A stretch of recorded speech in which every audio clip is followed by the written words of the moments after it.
चलो भाई करें स्टार्ट अपना। ये AI है।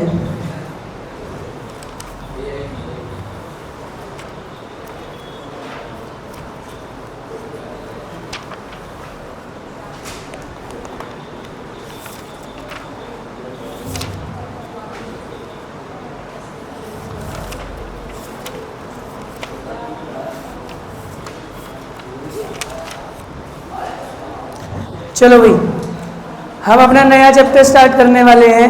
बंद कर दो अब इसको, पुरानी बातें भूल जाओ। मैंने तुम्हें एक दिन कहा था ना कि भाई अपनी 10वीं क्लास की पढ़ाई एक बुरे सपने की तरह भूल जाना। वो बात तुम्हें याद आ रही होगी, है ना, कि सद का पहला ही चैप्टर की सद का मुश्किल है।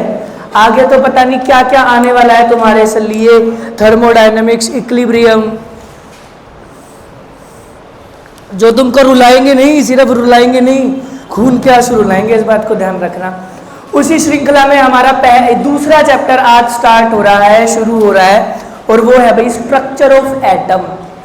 नाम से बहुत आसान लग रहा होगा तुम्हें, और तुम ये भी सोच रहे होगे कि भैया अरे 9th में पढ़ के तो आए हैं, 2 चैप्टर थे, structure of atom, atom and molecule, बहुत मजा आया वो करने में, तो ये भी करने में बहुत मजा आएगा। पर ऐसा नहीं है। एक बात ध्यान से सुनो मेरी बात, बड़ा कॉम्प्रिहेंसिव सा चैप्टर है। कॉम्प्रिहेंसिव मतलब बहुत लंबा खींचेगा, कहानी है, कहानी जुड़ेगी, जुड़ती चली जाएगी, एक टॉपिक दूसरे से रिलेट करेगा। जैसे चैप्टर 1 में किसी हद तक टॉपिक रिलेट कर भी रहे थे और नहीं भी कर रहे थे, कुछ टॉपिक्स कर रहे थे, कुछ टॉपिक्स नहीं कर रहे थे। पर स्ट्रक्चर ऑफ एटम में सारे टॉपिक इंटर रिलेटेड है, इसलिए कहा बड़ा कॉम्प्रिहेंसिव सा आपका चैप्टर है ये। ऐसा लगेगा कि हम कहानी ही पढ़ रहे हैं कोई। आ गई बात समझ में? तो रिमेंबरिंग स्किल्स, आपको याद रखना पड़ेगा पिछला या 10 दिन पहले का या 20 दिन पहले का। अगर 20 दिन पहले का भूल गए तो आज का भी आपसे सोल्व नहीं हो पाएगा। आई बात समझ में? दूसरी बड़ी बात, बेटा बहुत लंबा चैप्टर है, बहुत लंबा खींचेगा, इसको हम कम से कम 20-22 दिन करेंगे। चैप्टर 1 ही हमारा 18 दिन चल गया। वो तो इसलिए चला क्योंकि बीच में थोड़ा लाइट का इशू हुआ था, थोड़ा बहुत इसलिए छुट्टियां हुई थी, इसीलिए चला। पर ये तो आराम से आपका 20 से 22 दिन खींचेगा चैप्टर, फॉर श्योर खींचेगा। आई बात समझ में? इसके बाद इसमें जो सबसे मुश्किल चीज आपको आने वाली है, बहुत सारी चीजें आप नई, बहुत सारी क्या, इसमें हर चीज आप नई सीखेंगे, न्यू।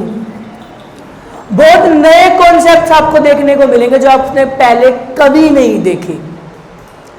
जैसे इलेक्ट्रॉनिक कन्फिगुरेशन। अगर मैं तुमसे सोडियम की इलेक्ट्रॉनिक कन्फिगुरेशन पूछूं तो तुम क्या बोलोगे? भैया 281 है ना, K में 2 होते हैं, L में 8 होते हैं और M में 1। पर इस चैप्टर से ही तुम्हें वो कन्फिगुरेशन भूल जानी है। मैंने कहा था ना, भूल जाओ पढ़ाई 10वीं तक की, बुरे सपने। वो 281 अब तुम्हारे काम नहीं आने वाली। अब क्या काम आएगा? इस साल इस चैप्टर में हम कन्फिगुरेशन बनाने सीखेंगे। कैसे? 1s2, 2s2, 2p6, ऐसे 3s1, ये बहुत सारी नई चीजें सीखने को मिलेंगी। यहीं से 2 तरीके के बच्चे निकलेंगे, जो एक्साइटेड हैं, अरे हाँ वाह वाह मजा आएगा, कुछ नया सीखेंगे, और बहुत सारे ऐसे हैं जो दुखी हो रहे होंगे, अरे भैया क्या है, बस ऐसे मत बोलो, आप हमें करवाते रहो, बस जो है मुजरा करते रहो, अब हमारे सामने टेस्ट मत लेना कभी, असाइनमेंट तुम्हारा परसों टेस्ट है ना? हाँ थर्सडे को है, हाँ थर्सडे को टेस्ट है। असाइनमेंट की नोटबुक ले ली थी मैंने, असाइनमेंट भेज दिया है, कल या आज मैं प्रिंट आउट दे दूंगा तुम्हें। तो नई चीजें बहुत सीखने को मिलेंगी। कहां बच्चे लैग करेंगे? इसमें बच्चे सिर्फ और सिर्फ एक ही चीज में लैग करेंगे, वो कॉन्टिन्यूटी नहीं निभा पाएंगे। मैंने पहले दिन कहा था कि अपनी कॉपी के पहले पेज पर 2 चीजें लिख लो। पहली चीज लिखो कॉन्टिन्यूटी और दूसरी चीज लिखो डिसिप्लिन। ये दो चीजें अगर किसी विद्यार्थी, अरे विद्यार्थी क्या किसी भी इंसान के जीवन में है ना, तो वो 100% कामयाब होगा ही होगा। कॉन्टिन्यूटी, निरंतरता और डिसिप्लिन, अनुशासन। Very good.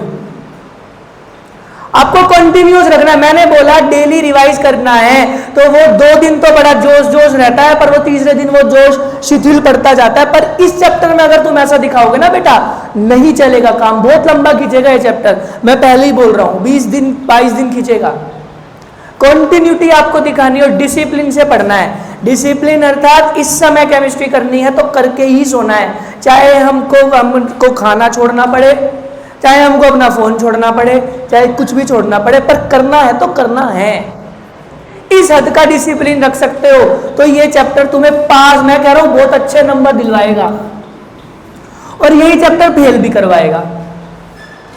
तीसरी चीज बेटा, न्यूमेरिकल पॉइंट ऑफ व्यू से ना बहुत इंपॉर्टेंट टॉपिक है ये, या चैप्टर है ये।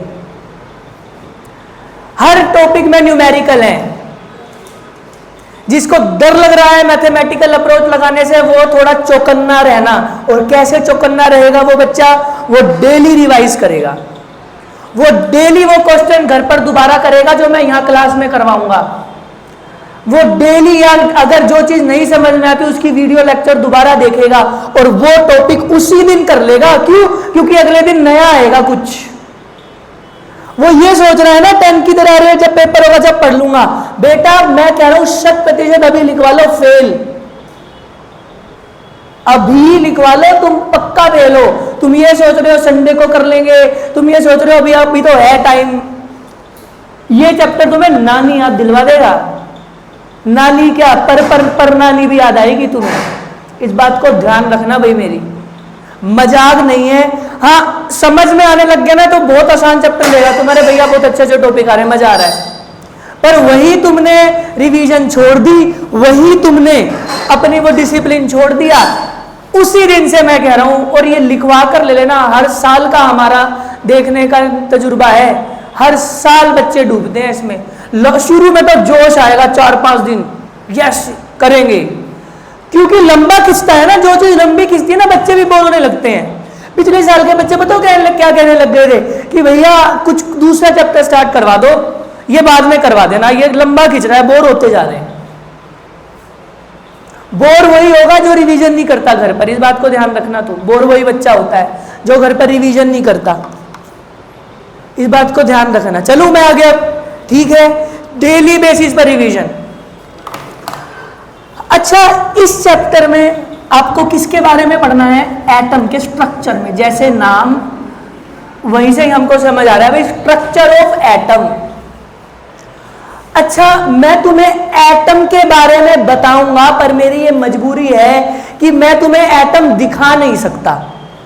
मैंने खुद नहीं देखा, मैंने क्या, जिसने मुझे पढ़ाया उसने भी नहीं देखा था। तो ये चैप्टर ना बेटा, ये चैप्टर क्या, chemistry is all about assumption. बहुत सारी चीजें एज्यूम करी हुई हैं, मानी हुई है कि ऐसा होता होगा। अब तुम कहोगे भैया ऐसा होता होगा, ये कंफर्म नहीं है तो हम क्यों पढ़ रहे हैं? बेटा साइंटिस्ट ने बहुत सारी रिसर्चेस करी, कुछ प्रैक्टिकल्स करे, कुछ एक्सपेरिमेंट करे, जिनसे उनको पता लग गया कि हमारी जो एजम्पशन है ना वो काफी हद तक ठीक है। Chemistry is all about assumption. Assume करते हैं हम एटम ऐसा दिखता होगा। इस साल तो इस चैप्टर में तो हमें पढ़ना है अनसर्टेनिटी प्रिंसिपल। नाम ही है प्रिंसिपल का भी, जो हम पढ़ रहे हो अनसर्टेन है। जो चीज हमें पता लग रही है वो है ही अनसर्टेन। Heisenberg uncertainty principle. बहुत सारी एजम्पशन है, तो इस चैप्टर में आपको बातें माननी पड़ेंगी। जानने निकलोगे ना, दो चीजें होती है, मानना और जानना। मानना पड़ेगा आपको मेरी बात को कि भाई एटम ऐसा दिखता है। ज्यादा किंतु परंतु करोगे क्लास वेस्ट होगी, ज्यादा अपना दिमाग लगाओगे अपना ही टाइम वेस्ट करोगे, और मेरा और बच्चों का अपना ही सिलेबस एक्सटेंड करोगे। भाई जो सिलेबस पहले खत्म होना था वो, तो बातें मानना मेरी।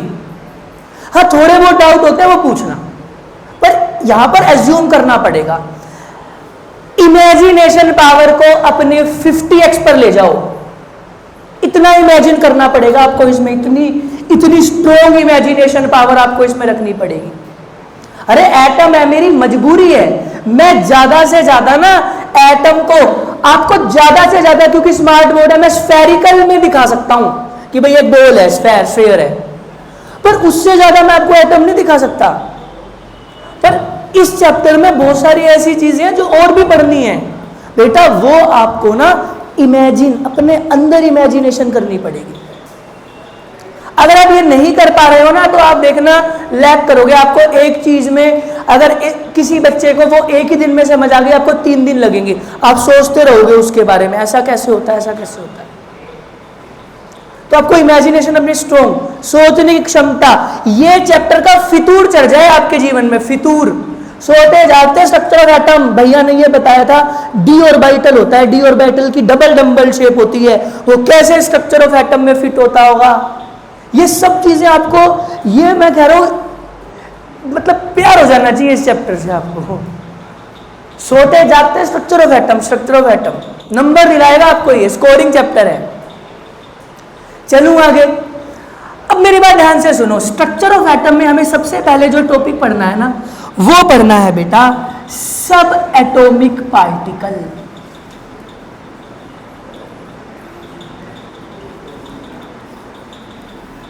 बहुत इंपॉर्टेंट टॉपिक है सब एटॉमिक पार्टिकल्स। तुम्हें पता है एटम के स्ट्रक्चर को पढ़ने के लिए साइंटिस्ट को किसने मोटिवेट करा कि भाई एटम में, एटम को और अच्छे से पढ़ना चाहिए, एटम को और अच्छे से जानना चाहिए कि अंदर क्या है। वो 3 सब एटॉमिक पार्टिकल्स की डिस्कवरी ही लीड करती है कि साइंटिस्ट जानना चाह रहे हैं अब कि एटम के अंदर है क्या। वो 3 सब एटॉमिक पार्टिकल्स है क्या, इलेक्ट्रॉन, प्रोटॉन और, ये होते तो एटम के अंदर हैं, पर एटम के मॉडल्स से पहले ही डिस्कवर हो गए थे। साइंटिस्ट देखो था,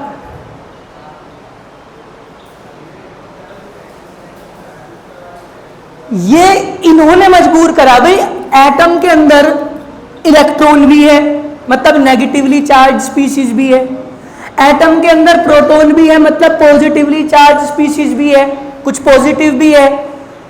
पर साइंटिस्ट को यह बताता भाई एटम तो न्यूट्रल होता है, एटम पे तो कोई चार्ज नहीं होता, ना उस पर पॉजिटिव चार्ज होता, ना उस पर नेगेटिव चार्ज होता, पर उसके अंदर नेगेटिव भी है और पॉजिटिव भी है।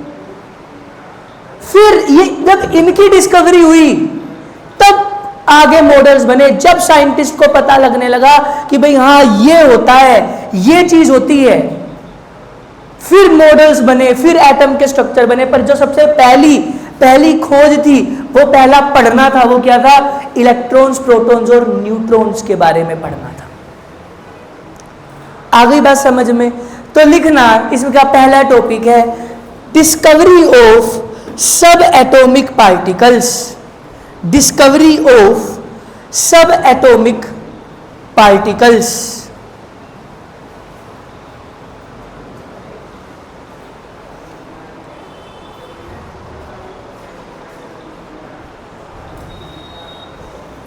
डिस्कवरी ऑफ सब एटॉमिक पार्टिकल्स,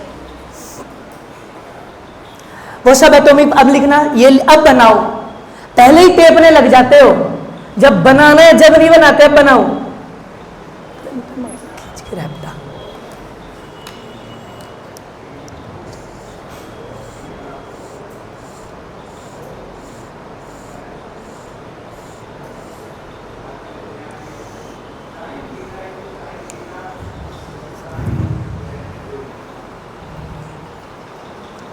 डिस्कवरी ऑफ सब एटॉमिक पार्टिकल्स।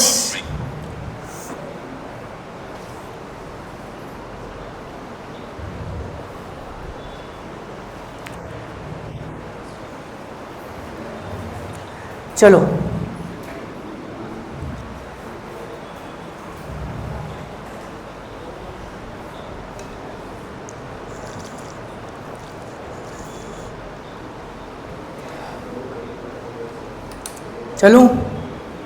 चलूं आगे। इसमें डालना सब heading discovery of electron, discovery of electron.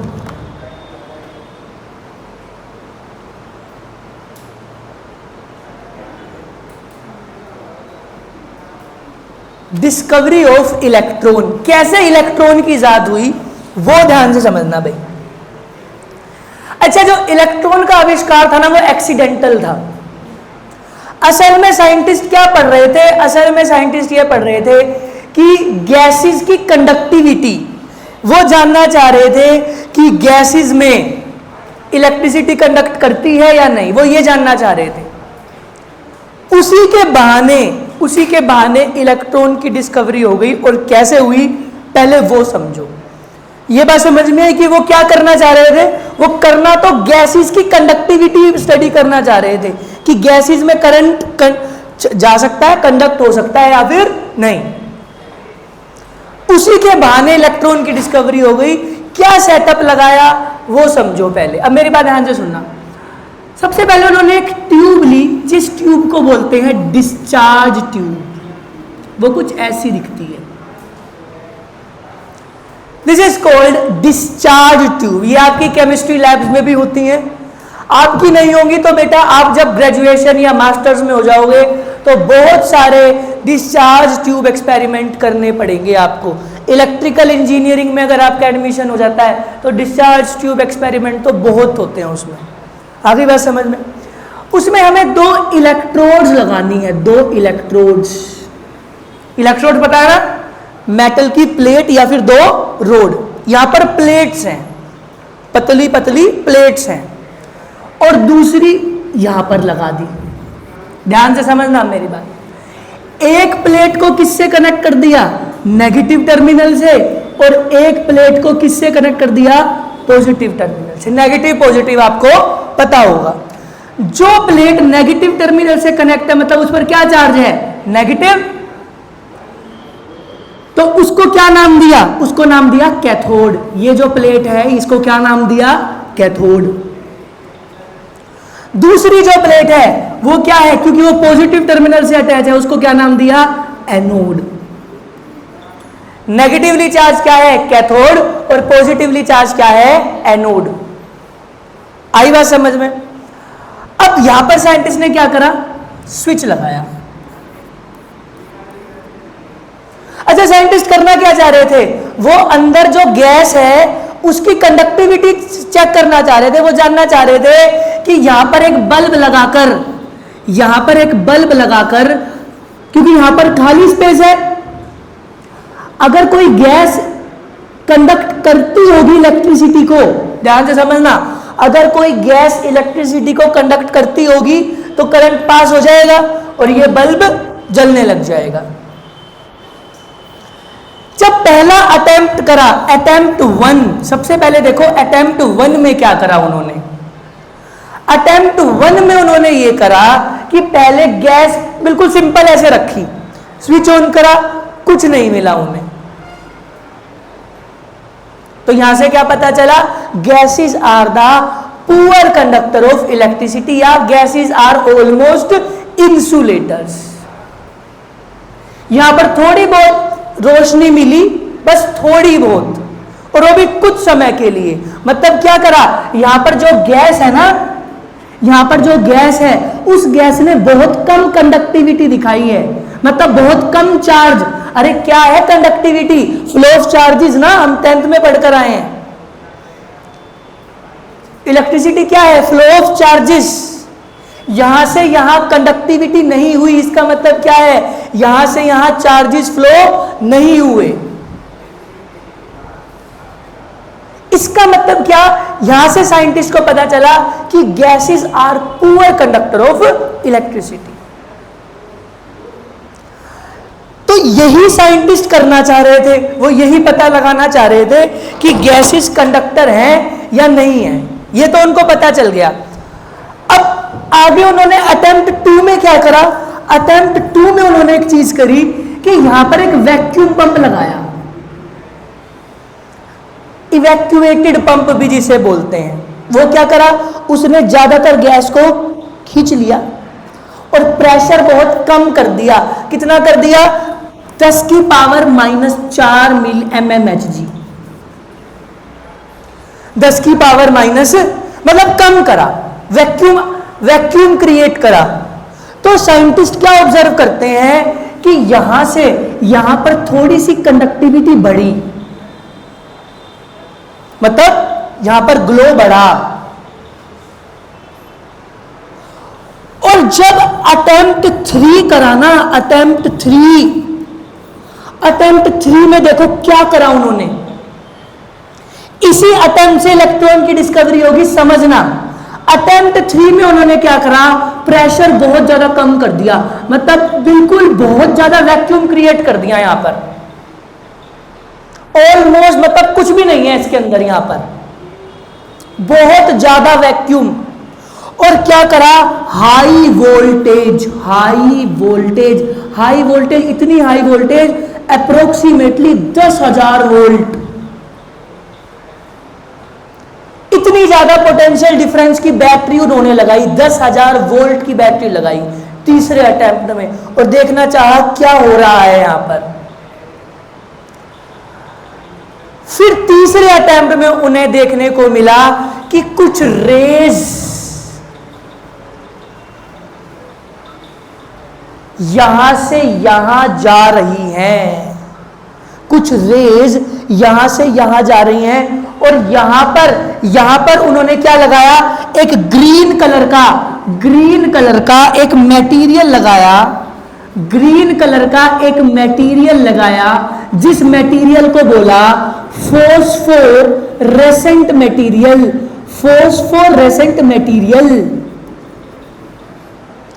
उस फोस्फोरेसेंट मटेरियल में कुछ इंप्रेशन देखने को मिले, मानो कि इस पर कुछ टकराया है। साइंटिस्ट ने देखा कि उन्होंने जो यहां पर एक फोस्फोरेसेंट मटेरियल लगाया था, उस फोस्फोरेसेंट मटेरियल पर कुछ छाप मिली, कुछ इस प्रकार की छाप जैसे कोई यहां से निकलकर कोई यहां पे चीज टकराई है। जैसे मैं इस दीवार पर, तुमको इस दीवार पर 2 घंटे पहले बॉल मारकर चला गया मैं, तो उस बॉल की छाप मिलेगी, तुम्हें पता चलेगा यहां पे किसी ने बॉल खेली है। पर मैं यहां पर हाथ मार दूं, क्या तुम्हें 2 घंटे बाद पता चलेगा कि किसी ने हाथ मारा था या नहीं मारा था? फोस्फोरेसेंट मटेरियल ऐसे मटेरियल होते हैं जिस पर कोई एनर्जी के साथ कोई चीज आती है ना, उस मटेरियल पर उनकी छाप पड़ जाती है, छाप। उन मटेरियल को क्या बोलते हैं? फोस्फोरेसेंट मटेरियल। तो यहां पर साइंटिस्ट ने फोस्फोरेसेंट मटेरियल यूज करा और उस फोस्फोरेसेंट मटेरियल पर कुछ इंप्रेशन मिले, जो इंप्रेशन क्या बता रहे हैं कि यहां से कुछ आ रहा है, यहां से कुछ रेज आ रही हैं, यहां से कुछ रेज आ रही हैं, जो कि कहां से जा रही है? कैथोड से किस तरफ जा रही हैं? एनोड। उन्हीं को नाम दिया उसने कैथोड रेज। क्या नाम दिया? कैथोड। और ये जब हुआ जब यहां पर क्या क्रिएट करा गया? तीसरे अटेम्प्ट में क्या क्रिएट करा गया? बहुत ज्यादा वैक्यूम और हाई वोल्टेज। क्यों? क्योंकि गैसेज होती तो गैसेज आर इंसुलेटर्स, वो चार्जेस को कंडक्ट नहीं होने देती। इसी कैथोड रेज में साइंटिस्ट आगे जाकर बताएंगे कि इसी कैथोड रेज में एक नेगेटिवली चार्ज पार्टिकल पाया गया, उसी को उन्होंने नाम दिया इलेक्ट्रॉन। यही है भाई हमारी डिस्कवरी ऑफ इलेक्ट्रॉन। किसने करी थी? गोल्डस्टीन नाम के साइंटिस्ट ने। किसने करी थी? गोल्डस्टीन नाम के साइंटिस्ट ने। और इस एक्सपेरिमेंट को क्या बोलते हैं? Discharge tube. अरे डिस्चार्ज है ना, वैक्यूम कर दिया इसको, डिस्चार्ज ट्यूब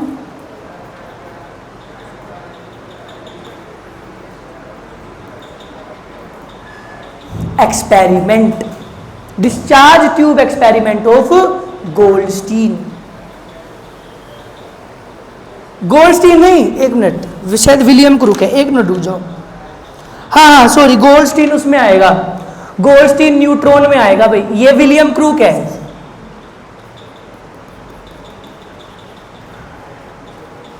विलियम क्रूक।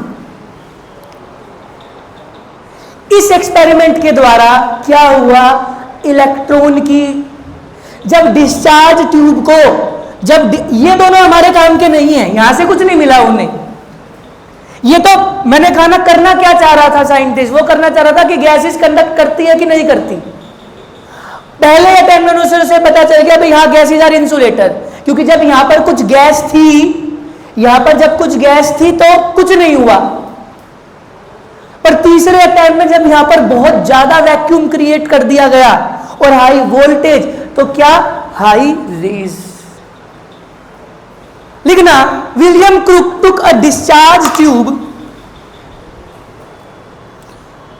जल्दी जल्दी लिखो भाई, थोड़ा जल्दी जल्दी। William crook took a discharge tube, discharge tube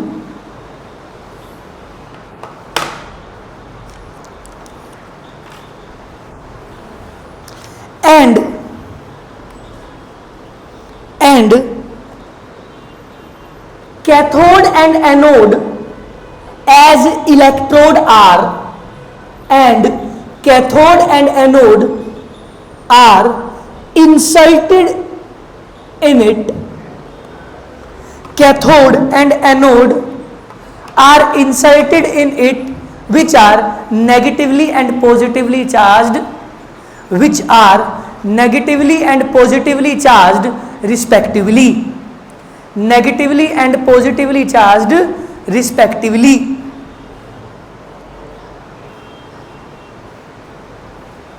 Negatively and positively charged respectively.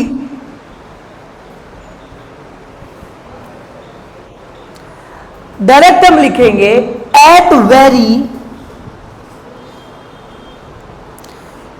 very low pressure, approximately at very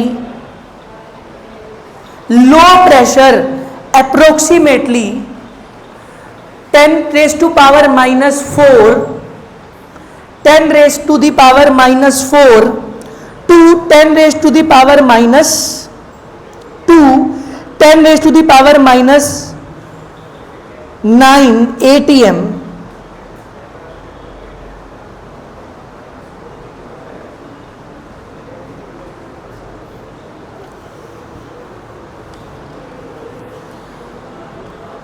the current continues to flow, the current continues to flow.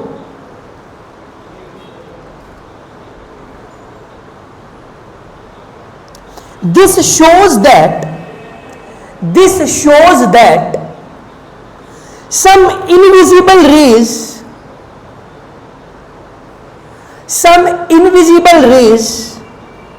are emitted from the cathode, some invisible rays are emitted from the cathode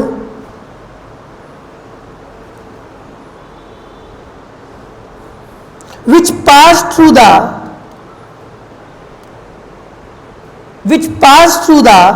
holes of anode, which pass through the hole of anode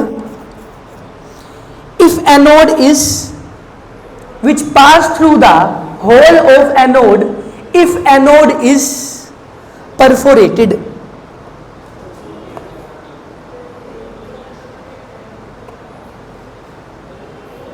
अगली line से लिखना, scientist observed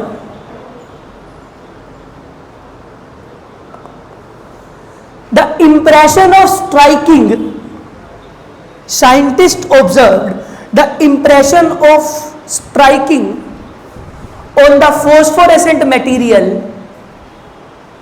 on the phosphorescent material, scientists observed the impression of striking on the phosphorescent material, on the phosphorescent material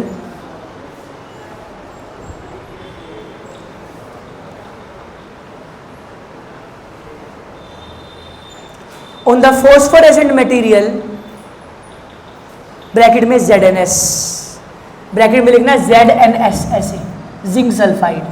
ये zinc sulphide का बना हुआ है, ये zinc sulphide का बना हुआ है। आ गई बात समझ में? बताओ, समझ में आया? अब मेरी बात ध्यान से सुनो। जो ये रेज यहां से आ रही थी ना बेटा, ये इनविजिबल थी। इनविजिबल मतलब दिख नहीं रही थी, पर साइंटिस्ट को कैसे पता चला? साइंटिस्ट ने क्या करा, इसको अच्छा, सबसे पहले तो ये अंदाजा हुआ कि भाई करंट कंटिन्यूज हुआ, मतलब ये बल्ब ग्लो करने लगा। बल्ब कब ग्लो करेगा? जब कुछ एक क्लोज सर्किट बनेगा, मतलब यहां से कुछ निकलेगा, यहां तक जाएगा, तो बल्ब ग्लो करने लगा। बल्ब ग्लो करने लगा मतलब करंट फ्लो हो रहा है, मतलब यहां से कुछ निकल रहा है, यहां से कुछ रेज निकल रही हैं, पर वो रेज इनविजिबल थी। साइंटिस्ट को कैसे पता चला? साइंटिस्ट ने क्या करा, इसको ना परफोरेटेड करा। परफोरेटेड का मतलब होता है इसमें छेद करे, whole.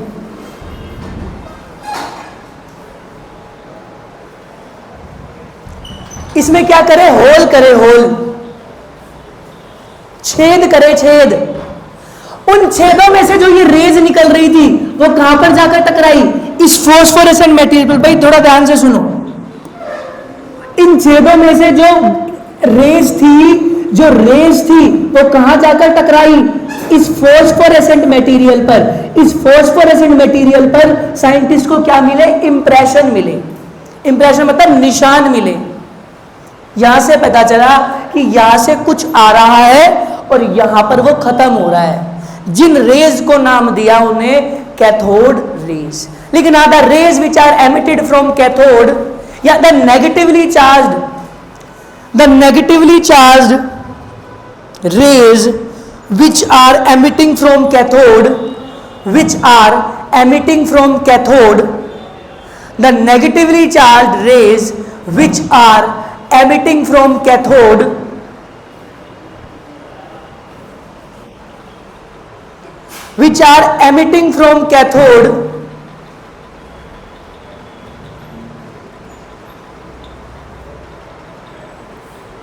are called cathode rays, अब हेडिंग डालना properties of cathode rays. Heading डालना properties of cathode rays. Properties of cathode rays. एक मिनट रुक जाओ बस। Properties of cathode race.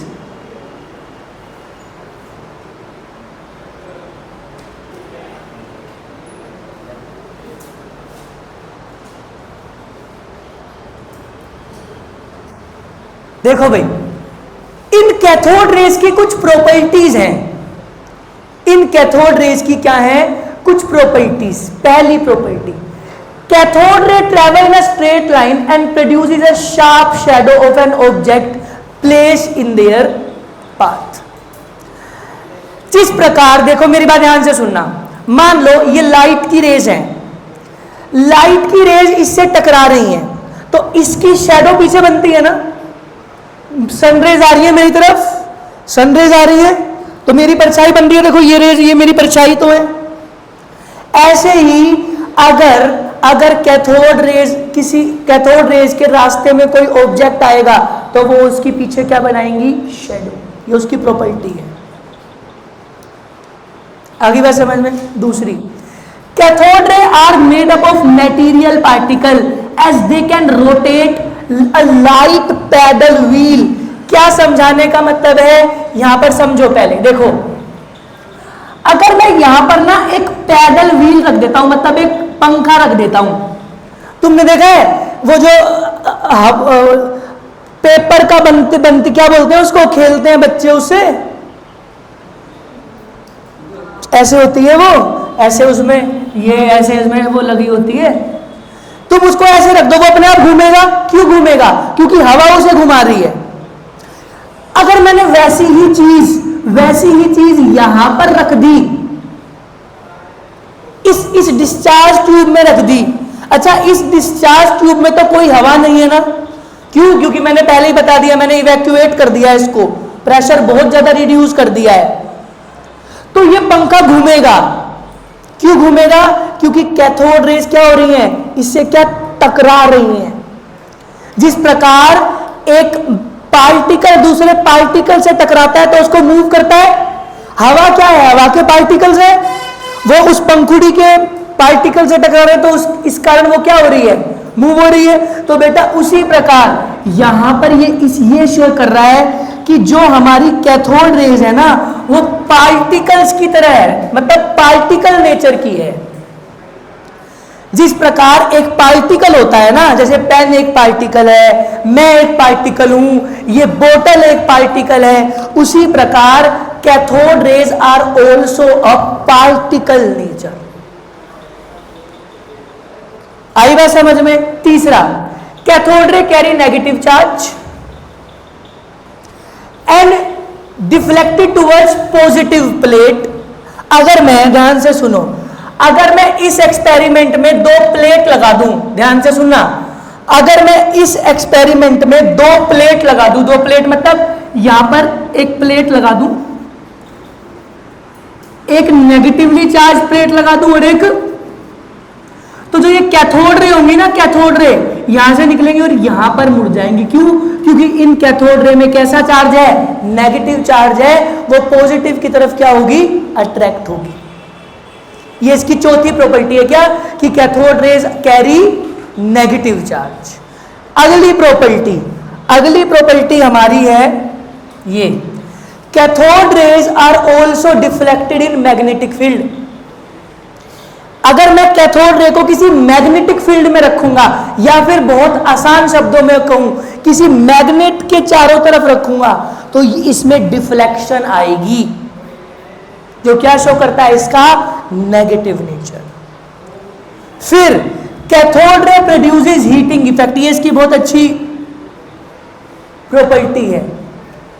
जैसे मैं किसी चीज को किसी चीज से रगड़ूं, ये भी एक पार्टिकल है, ये भी एक पार्टिकल है, जब ये रगड़े जाते हैं तो हीट निकलती है। ऐसे ही जब कैथोड रे किसी से टकराती है ना, तो वहां पर क्या निकालती है, हीट निकालती है, मतलब इट प्रोड्यूसेस हीटिंग इफेक्ट। यहां से क्या पता चलता जा रहा है कि जो ये कैथोड रेज है ना, इनमें कुछ ऐसा है जो आगे चलकर तुमको क्या बता दिया जाएगा, ये इलेक्ट्रॉन थे इसके अंदर,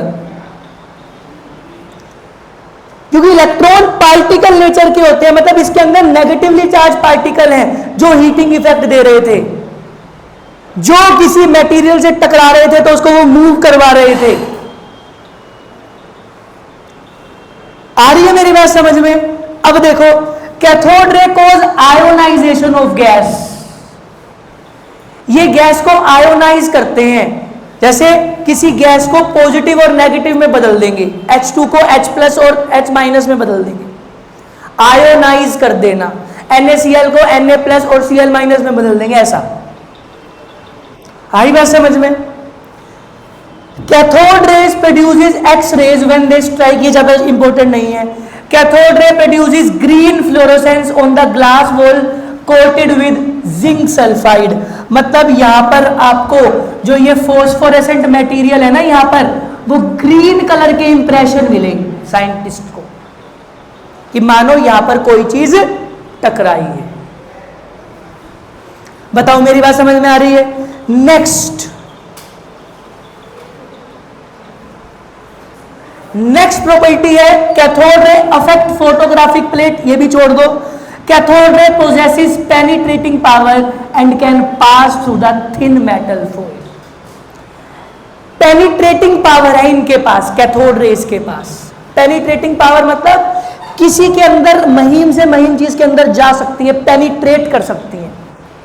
एक मेटल इसके रास्ते में रख दिया जाए तो इसको कोई फर्क नहीं पड़ेगा, ये मेटल के अंदर पेनिट्रेट करके उससे बाहर निकल जाएगी, मतलब बहुत छोटा साइज है इसका। और क्या है कैथोड रे? कैथोड से एनोड तक कुछ जा रहा है डिस्चार्ज ट्यूब एक्सपेरिमेंट में, उसी को क्या नाम दिया? Cathode ray. ये उसकी क्या है, प्रॉपर्टीज। फटाफट उतार लो सभी।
ये जरूर लिखना कंक्लूजन इसकी।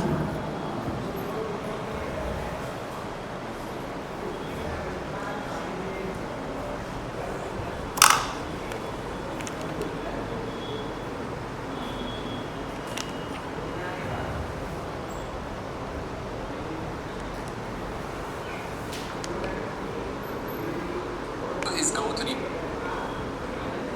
this in this tutorial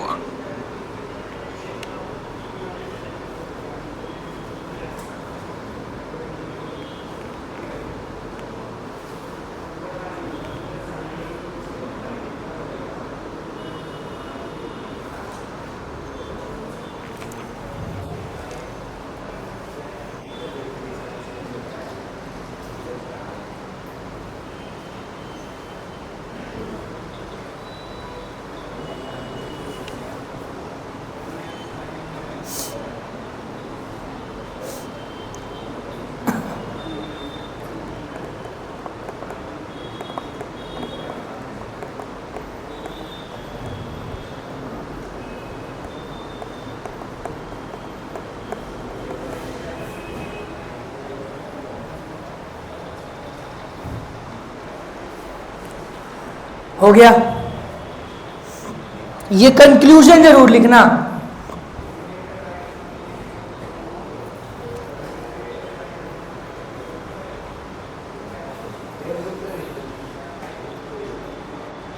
भेज दूंगा ये, फिर भी उतार लो।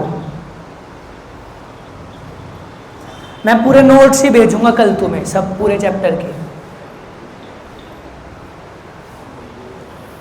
उतारो इसको पहले।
हुआ?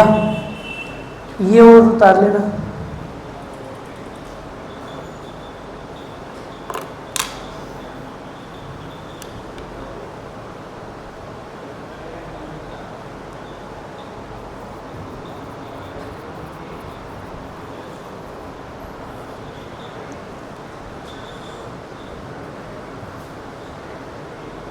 करवाऊं? देखो भैया, कंक्लूजन जरूर लिखना।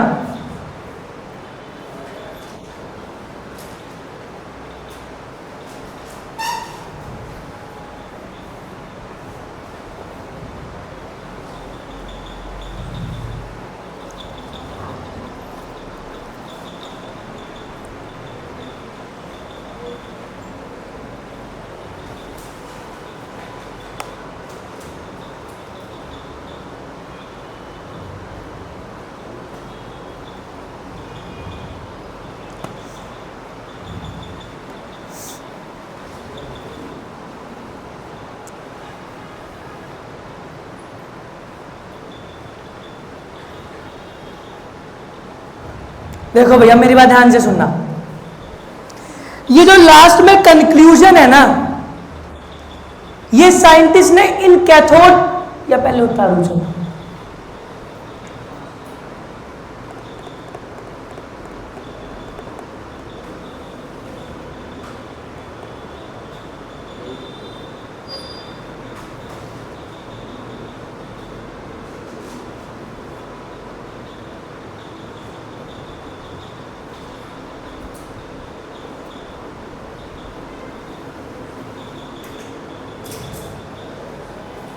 देखो भाई अब मेरी बात ध्यान से सुनो, मैं पीडीएफ भेज दूंगा, जितनी उतार ली। देखो ये जो कैथोड रेज है ना बेटा, ये cathode raise negatively charge particle carry करती है कॉल्ड इलेक्ट्रॉन।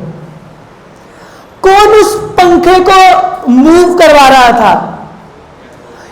कैथोड रेज नहीं, कैथोड रेज में कुछ पार्टिकल्स हैं। कैथोड रे को कौन नेगेटिव बना रहा है? मैंने कहा ना कैथोड रे कैसी है, नेगेटिवली चार्ज है। क्यों है कैथोड रेज नेगेटिवली चार्ज?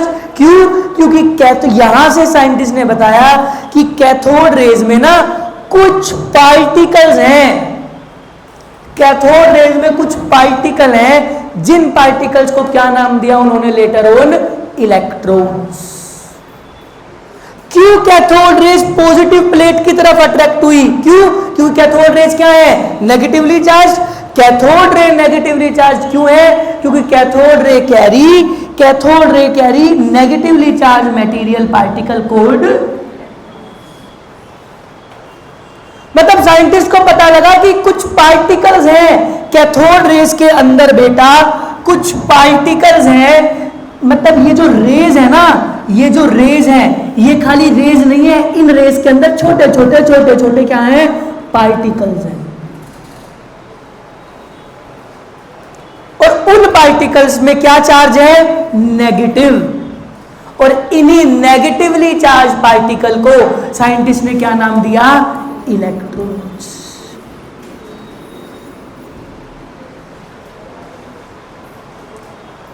आई बात समझ में? अच्छा, इसको कौन निकाल रहा है? मैंने बताया ना कैथोड से निकल रही है।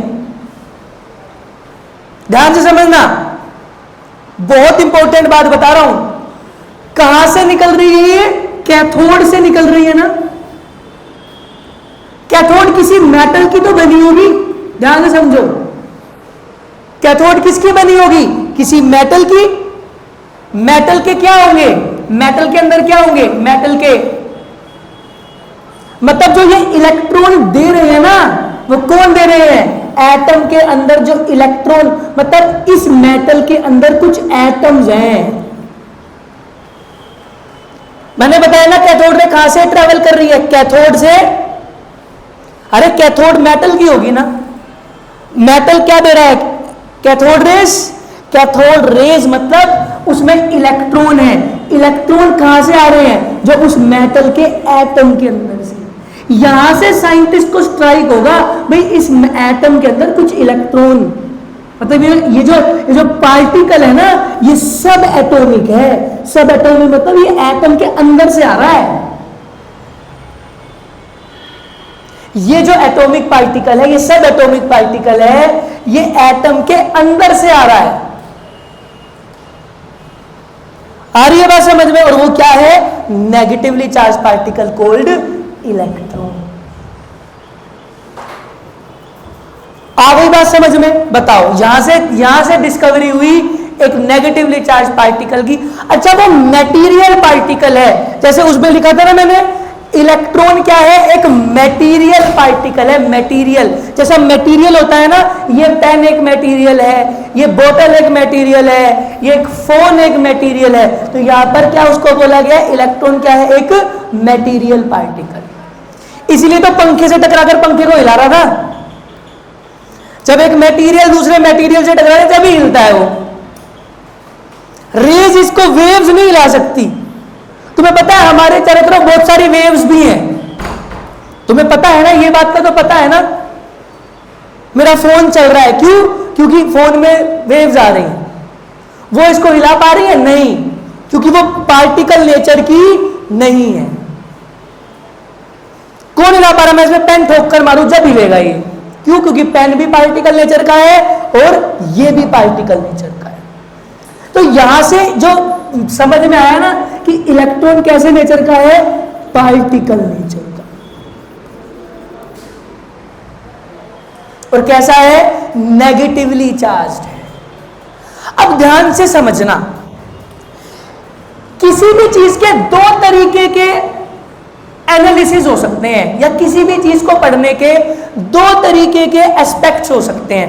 एक तो एस्पेक्ट होता है उसका क्वालिटेटिव, ये बात पहले भी हो चुकी है, और एक होता है क्वांटिटेटिव।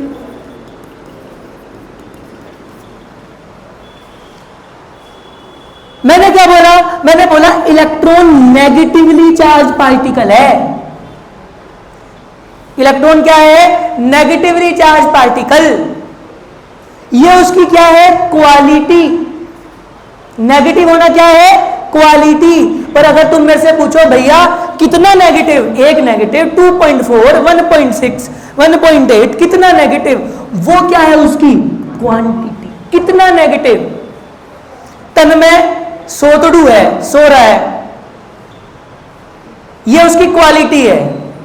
तन में कितना सोतड़ू है, एक दिन में कितने घंटे सो लेता है, उसमें फिर क्वांटिटी आएगी ना, 4 घंटे, 10 घंटे, 20 घंटे, पूरा दिन ही सोता है, वो उसकी क्वांटिटी है। ऐसे ही इलेक्ट्रॉन पर नेगेटिव चार्ज है, वो उसकी क्वालिटी। इलेक्ट्रॉन पर नेगेटिव चार्ज कितना है, वो उसकी क्वांटिटी। लिखना quantitative analysis of, quantitative analysis of, quantitative analysis of discharge ray experiment या discharge tube experiment. Quantitative analysis of discharge tube experiment. Quantitative, हाँ, quantitative experiment of discharge tube experiment. अब मेरी बात ध्यान से सुनना,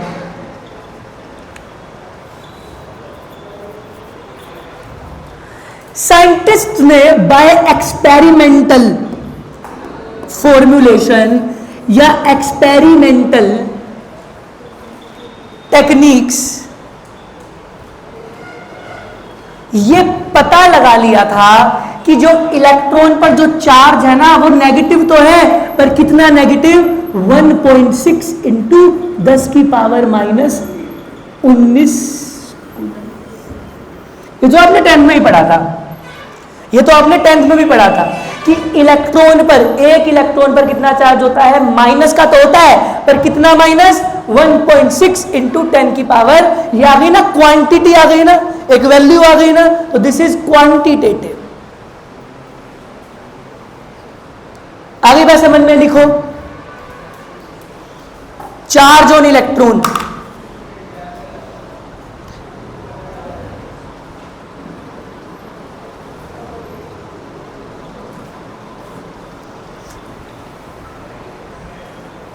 अब एक लास्ट चीज जिसके साथ मैं आज की क्लास को विराम दूंगा, और वो है मास ऑन इलेक्ट्रॉन। इलेक्ट्रॉन पर कितना मास है, मास मतलब उसका भार कितना है।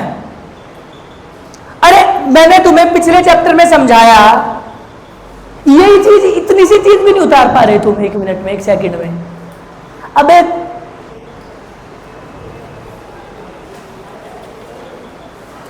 अब मेरी बात ध्यान से सुनो, मैंने तुम्हें पिछले चैप्टर में समझाया ना कि एटम ही इतना छोटा है, उसका मास निकालना डायरेक्ट पॉसिबल नहीं है, इसलिए हम रिलेटिव एटॉमिक मास निकालते हैं, समझाया था।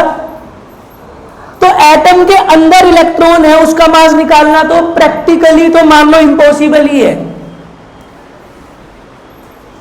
ये मास ऑन इलेक्ट्रॉन भी ना साइंटिस्ट ने थ्योरिटिकल ही निकाला है। देखना, ध्यान से सुनना, कैसे, डायरेक्ट नहीं निकाल पाए इलेक्ट्रॉन पर कितना मास है, डायरेक्ट नहीं निकल पाया।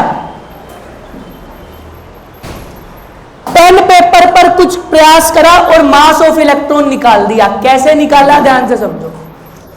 साइंटिस्ट को पहले पता चल गया था कि इलेक्ट्रॉन पर क्या मास चार्ज होता है, वो क्या होता है, 1.6 इंटू 10 की पावर माइनस। अब मेरी बात ध्यान से सुनना, अगर मुझे मास निकालना है, मास ऑफ इलेक्ट्रॉन निकालना है, तो मैं कुछ ऐसी फॉर्मुलेशन करूं इलेक्ट्रॉन के चार्ज को, this is charge on electron, E minus मतलब क्या है, चार्ज ऑन इलेक्ट्रॉन, उसको डिवाइड कर दो चार्ज बाय मास के रेशो से। किसके रेशो से, चार्ज बाय, अच्छा मास डायरेक्ट कैलकुलेट नहीं हो पाया साइंटिस्ट के द्वारा, पर ये चार्ज बाय मास की रेशो पता लगा ली साइंटिस्ट ने बाय परफॉर्मिंग एन एक्सपेरिमेंट, जिसको एक्सपेरिमेंट को बोलते हैं बाय ऑयल ड्रॉप एक्सपेरिमेंट। किस एक्सपेरिमेंट के द्वारा, ऑयल ड्रॉप एक्सपेरिमेंट के द्वारा क्या पता लगा लिया, E by M ratio, charge by, अच्छा मैच इतना तो आता होगा, अगर ये इलेक्ट्रॉन है तो ये चीज ऊपर चली जाती है ना, तो E से E कैंसिल, तो आंसर में क्या मिलेगा हमें, मास। E अपॉन में E बाय एम, ये M ऊपर जाएगा,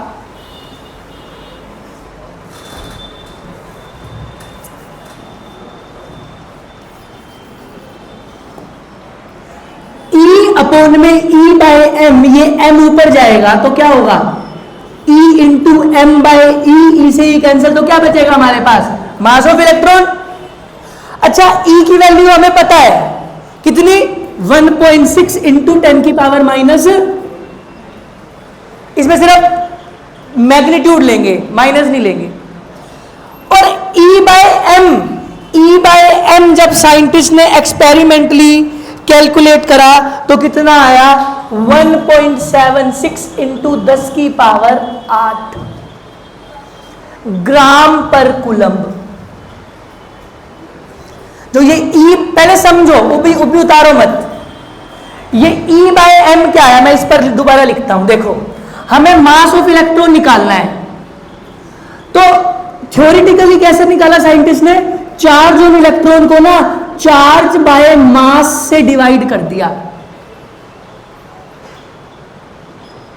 तो जब तुम इसको सोल्व करोगे तो ये m ऊपर चला जाएगा, ये E से ही, तो आंसर क्या बचेगा मेरे पास, मास ऑफ इलेक्ट्रॉन। ये इसकी वैल्यू क्या है, 1.6 इंटू 10 की पावर माइनस 19 माइनस की, और इसकी वैल्यू है माइनस का 1.76 इंटू 10 की पावर 8 ग्राम पर।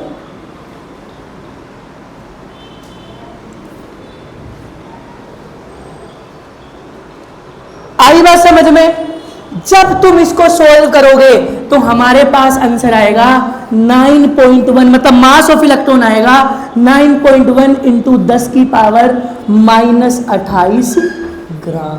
यहां से हमारा क्या निकल गया, मास ऑफ इलेक्ट्रॉन, या फिर इसको बोल सकते हैं 9.1 इंटू 10 की पावर माइनस 31 किलोग्राम।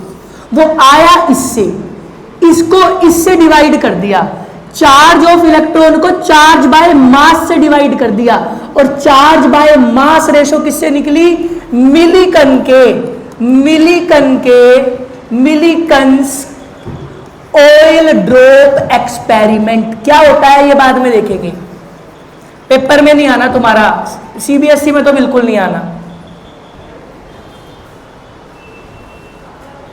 आई बात समझ में।